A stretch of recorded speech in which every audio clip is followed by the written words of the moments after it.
In 2017, about almost 7 million South Africans were known to be food insecure. So that's a really high percentage of our population. And this number has not decreased over time. Many people are going to bed hungry, and especially now with the crisis that we're facing.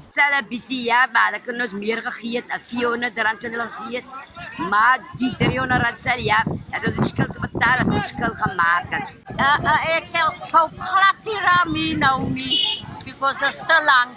En in terme van kragkos en elektrisiteit, kom mevrou daarom weer? Daar moet ek van my pa so gekom het. Baie swaar my baby, want niks inkomste nie, niks sente nie, niks. People are struggling. People are hungry. Bottom line, it is what it is. They are struggling and no one's getting nothing from anybody else here. Nothing's happening if we don't give it. We haven't seen any food schemes going on here from government or other NGOs. We don't know where it is. They're not coming into our community, so that is the reason why we're here. This is what we can give now, but we're waiting for more money because we don't know how long the lockdown's going to be, and this is not a once-off thing, so we have to keep on doing it continuously. A special COVID-19 social relief of distress grant of an amount of 350 Rand a month for the next 6 months will be paid to individuals who are currently unemployed and who do not receive any other form of social grant or UIF payment.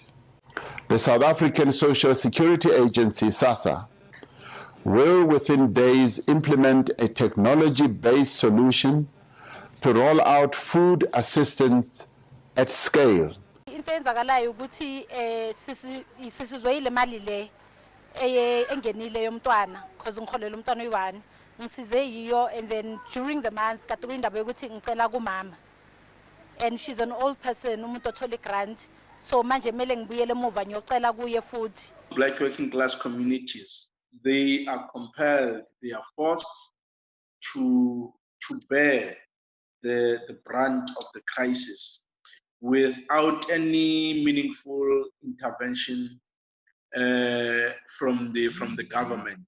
Our people in every corner are complaining about hunger. We have seen our people going to different shops to help themselves, to make sure that they are able to eat. Or we are going to see the black working class going into the street and protesting and demanding and asserting their humanity and demanding what is rightfully theirs. The right to live, the right to dignity, the right to food, the right to life. Impact has been absolutely massive. The COVID-19, although is going to be a terrible threat for our country, at the moment what we're seeing is people not having food to put in their mouths. This is the biggest test our government has ever faced, and they are going to have to really show them their ability to deliver, because otherwise we're going to have starving people. It's going to be even bigger social unrest than what we've seen already. COVID has provided some leverage for some form of grant to be introduced for that category of people. That this COVID social relief of distress is a step in the right direction, but there are several challenges with it.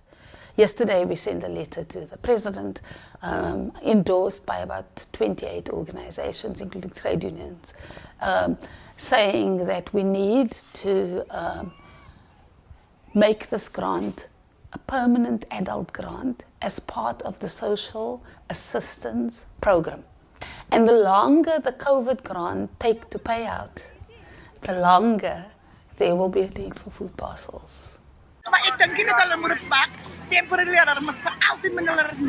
So in the first phase of the lockdown, I think we all kicked into gear, and through the South African Food Sovereignty Campaign, we were extremely vocal that the food crisis is a pandemic, that the food crisis will kill people first rather than COVID-19. The president and the politicians in this country do not appreciate that when they declared supermarkets and the food value chain as an essential service, that actually millions of people also source their food from community-based gardens, micro farmers, community-based feeding schemes, including school feeding schemes, 9 million children, etc. And we are afraid of the military's role in presence of distributing food to our communities. They can put up hospitals, field hospitals. They can be at the front line of serving the most vulnerable, old people in their homes, in informal settlements, etc. That's the role we would like to see. I think the challenge there is for us to really ensure that grassroots mobilization happens within the space that we have, that we get communities organized. They must lead from below. And it's in that context that we can ensure that the needs of communities come first.